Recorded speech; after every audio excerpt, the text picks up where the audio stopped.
Good afternoon, Christian woman, Christian woman. I hope this video finds you well today.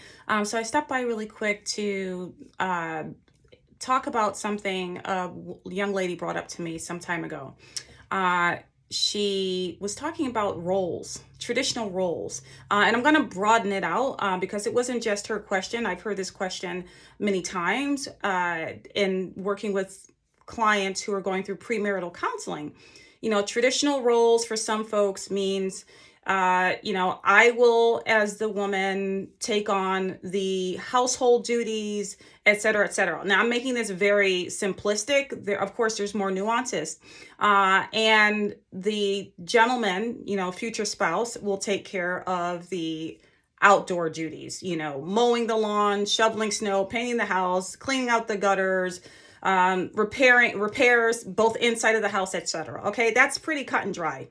Again, there are always outliers. I'm making this very simplistic so you can plug and play for yourself in terms of what traditional roles are for you based on your values.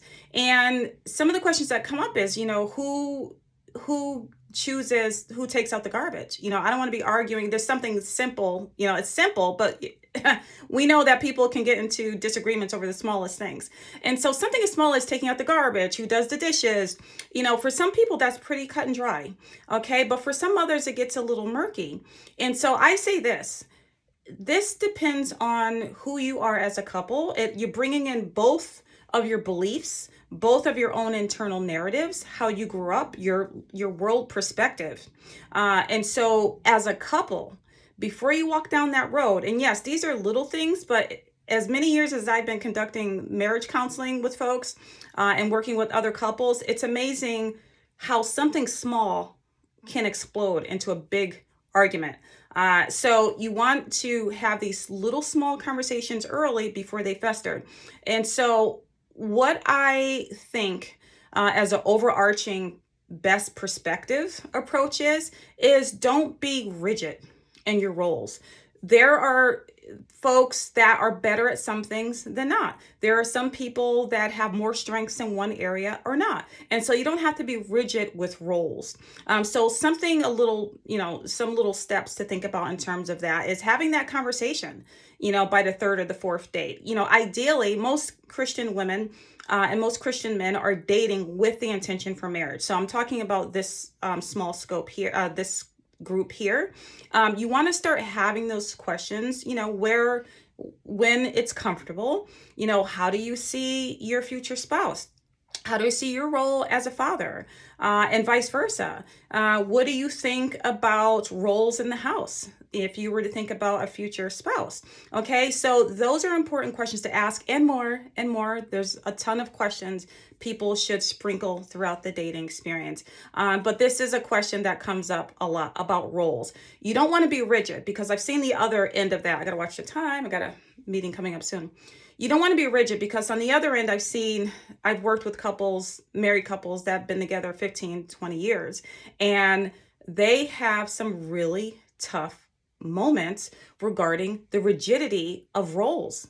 Whether I'm working with someone who's in their 40s, their 50s, or their 60s, the person who is rigid, they are crystallized in their thinking. I don't deter from this. That's your role. That's your job. You do all the cooking. You take out the trash. You do all the cleaning. That's your role, whether the person's sick or not. So take, for example, a woman and a man who have decided, the woman's going to take care of all the cooking and cleaning, etc. What if she gets sick? You have to be flexible. Now, this seems like something that's common sense for some people, but for some folks, those roles are very crystallized and they will not lift a finger, vice versa.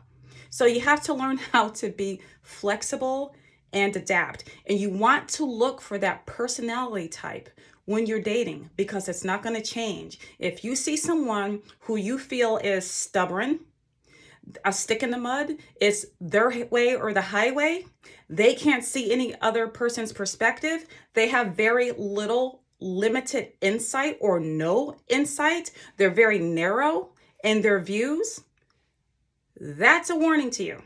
That's what you've got to look forward to for the rest of your life. Now, everyone has the ability to change, but that's if they want to change. If they have no insight and think nothing is wrong with a rigid perspective, you're going to be in for it. So if you see those signs early, take a step back because they're very real. I've seen it with the people dating early in our dating stages all the way up to 10, 15, 20 years of marriage. Okay? So just another food for thought to think about as you're on your dating journey. Have a great rest of your day or evening. Ciao.